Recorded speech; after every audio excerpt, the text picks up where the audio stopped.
In this video, I'm going to show you how to connect your Namecheap domain to your render project. So this is very simple, so let me explain it in a step-by-step format. So what you need to do is go to render. Now, I've already deployed my GitHub project onto render. So if you go to render, if you go to the dashboard and then projects, you'll be able to see your project. So mine is just a very simple to-do list. So I'm going to click on my project. We'll then click on it again, to-do site. And then here you can see we're just using the normal basic render URL that they give you. If we copy to the clipboard, I can open it in a new tab and click enter, and you'll be able to see it here. So here it is, it's just a to-do list. Now what I'm going to do is I'm going to connect my Namecheap domain to this. So how do we do this?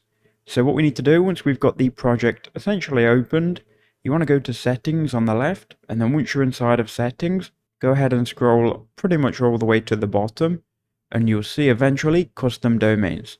Here what we can do is we can go ahead and click add a custom domain. We then want to go to Namecheap and find the domain that you want to connect. For me, I'm just going to connect onlinehowtoguide.click, but yours can be a .com, it doesn't really matter. Go ahead and copy your domain, type it in here. So I'm going to type www. And then I'm going to paste in the domain onlinehowtoguide.click. Then we will click on save. Now what's going to happen is render's going to ask us to add two DNS records. The first one is going to be a CNAME. The second one is going to be a name, alias, or an A record. So let me just go ahead and run you through this and we'll get this all set up. So on Namecheap, once you're in your dashboard and you're on the domain section, go ahead and click on manage on the domain that you've just typed into render. That will then take you into the back end of your domain. From here, make sure that you're on Namecheap basic DNS, and then you can go to advanced DNS in the top right hand corner. Here on advanced DNS, you probably have no records already. If you have, just go ahead and delete them with the trash can icon.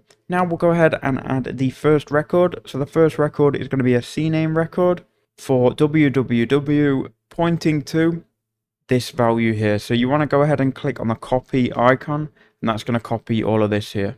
So remember, CNAME www.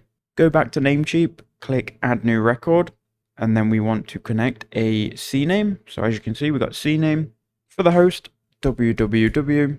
For the value, go ahead and paste in this here you've just copied from render. Click on the green tick, make sure you've saved the changes, and there you go, we've added DNS record number 1. Now we'll go to DNS record number 2. So we need to add an A name or an alias record pointing to this value here. So again, we'll copy this and we'll look for a name or alias. So we'll go add new record. And we're now looking for a name or alias. So as you can see, we can enter in an alias record. So I would do that. For the host, type in @ and then for the target, go ahead and paste this here from render and click save changes. Make sure it does actually save. Okay, so now we've got those added. Very simple stuff. We can now go back to render and we can click verify on both of these. So this might not verify straight away. You might get lucky, but if you've added these DNS records, you now need to be patient. This can take up to 48 hours. In most cases that I've experienced anyway, it takes maximum 20. If it hasn't connected in 2 hours, go back and just make sure you've added the records correctly. But again, it can take up to 48. Like, as you can see, mine's not verifying straight away. So I'll be back in a couple of minutes once everything is verified.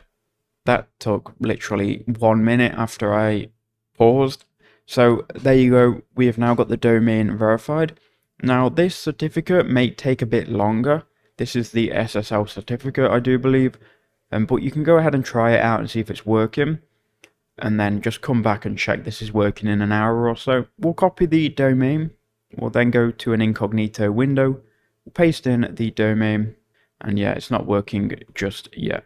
So we'll try it again once more. We'll copy the domain, go to incognito, paste and go. And yeah, it's working now. So it's connected to this app. And then we'll just try this one. This should be working as well. But again, be patient with these things. As long as you've entered the records in, it will work. See, this isn't working yet. But that's how you connect it nonetheless. This will be working soon. Just give it a few minutes. If this video helped, please do leave a like and comment down below.